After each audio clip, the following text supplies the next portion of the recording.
Hello and welcome to week 5 in the psychology of adulthood, where we're entering into chapter 5, young adulthood, coming from Arnett's theory of emerging adulthood. And these, they kind of get intertwined. So, taking Arnett's theory and nesting it in between adolescence and young adulthood in Erikson's larger model of identity development over all this time. Um, they can probably operate together, in terms of the ages most likely associated with young adulthood. Okay, so cognitively speaking, we start looking at, we're looking at those same transitions that were happening in emerging adulthood continue. There's still a process of adulting, taking on those things. In Erikson's viewpoint, and we're actually going to get into that in the next chapter. We start looking at intimacy with other connections with other people. But looking at this, we're really going to look at two areas, and that is post-formal thinking, moving beyond the characteristics of thinking that were identified in genetic epistemology by Piaget, and then into the notion of, through adolescence and the identity formation there, and then the active construction of that during emerging adulthood, we start and we take a look at affirming identity, getting to the point that we can now set our roots down into some of the characteristics that make up who we are. And that starts kind of a different trajectory. You start to see that aspects of our identity that really start to shape where we're going in our career or future or friends and all that stuff, moving into Erikson stages later on, but then also a further development of that, of it. What of those, which ones are still formative, which ones are, or maybe there's events that will come along that will then send us back into James Marcia's crisis states again, where we have to look at the options again, those kinds of things that we see throughout adulthood. But here in young adulthood, we see characteristics of cognition that distinguish themselves from the formal operational thinking that we see in adolescence. Now, in adolescence, the ability to think about things abstract, the ability to think about things that are impossible or very unlikely, or to imagine different futures and have a sense of time and consequence, all that is all firmed up. All of this is there during adolescence. However, we recognize that there seems to be a qualitative difference between adult thinking and relatively immature adolescent thinking. And that's been put together, that's been delineated with these 5 categories here.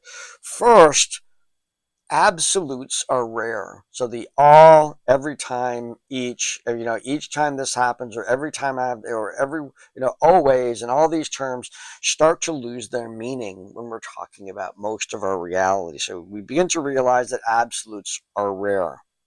Simple solutions, parsimony, we call it, simple solutions are also rarely the case. Most times things are complex. Third, subjective factors in the individuals involved and their emotional reactions and personal motivations and whatnot will affect the way things work out. Even though there might be logical conclusions because of people's blind sides or their talents or their skills or perspectives, we still get different outcomes. We look at practicality now. When we're problem solving, we're not looking for those big change the world ones anymore. We do in the course of our advocacy and whatnot, but in day-to-day solutions, we're looking for things that are practical. We have flexibility and dialectics, and we work things out.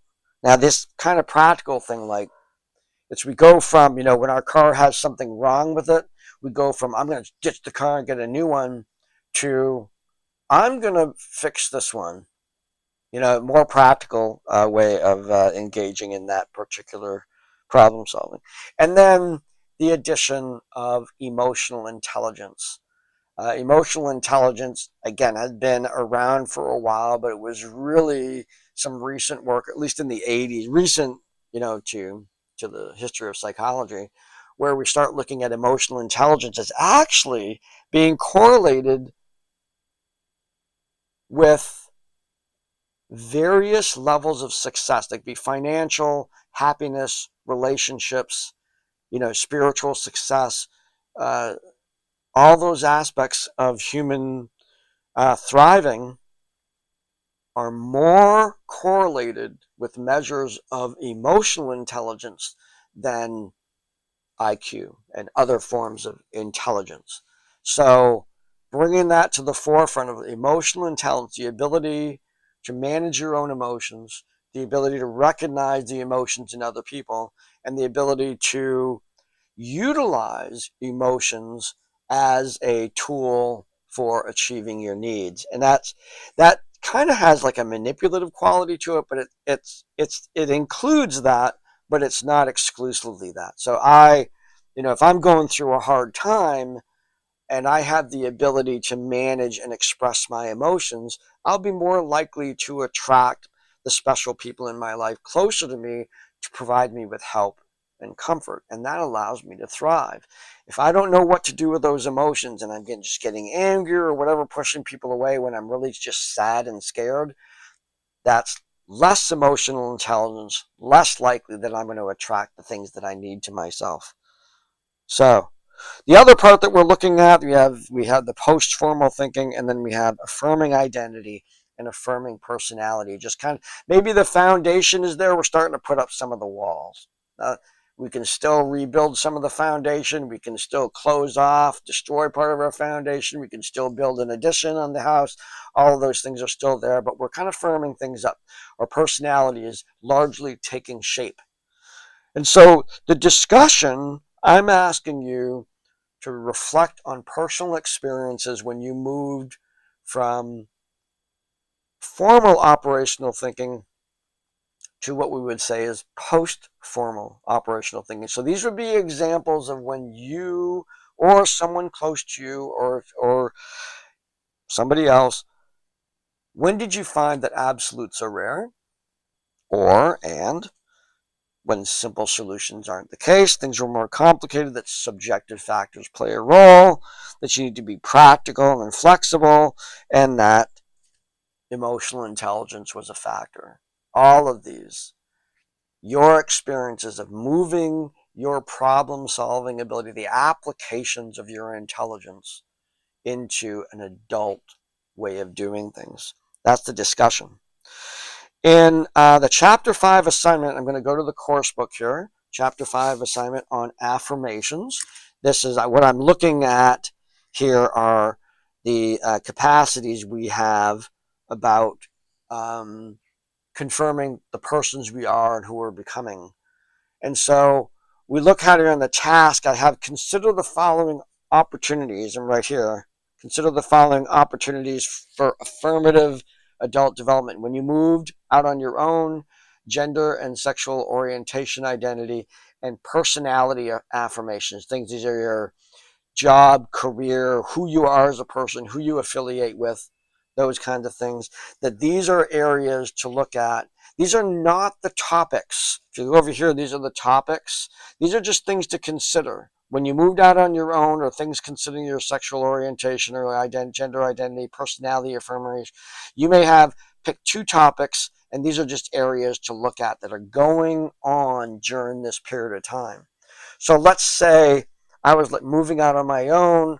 I might say in that general area of things, what the topic, when I got my first apartment all on my own, I didn't have a roommate, paying for everything, set up everything all by myself. Or maybe it was when I bought a house, that was a big thing in terms of affirming who I was. And then another one could be about my personality when I first became a manager, in managing people, and or better yet, in terms of affirming my personality, the first time I was asked to conduct a training in my place of work, and I got the bug. The idea of standing up in front of people and sharing information to help them understand something got me, and that was a huge part. I can remember that day in my life when I was working at that time for motivational services, and I was asked for the first time to do a training. And I knew from that point on that I wanted to train, teach, profess, doing those things that just really affirmed that piece. And it shaped the trajectory of almost everything I did since that point. So that's that is the assignment, is for you to write a paper about, you have the title page, 2 examples of affirming things that you've done, and then, the spelling and mechanics of all that. So that's the paper. So just 2 things. We have the discussion on post-formal thinking, your experiences with that, and then a brief paper on affirming who you were, things that you're doing or have done in your life in early adulthood, affirming who you are. So that's it. Be well. I'll see you online, and take care.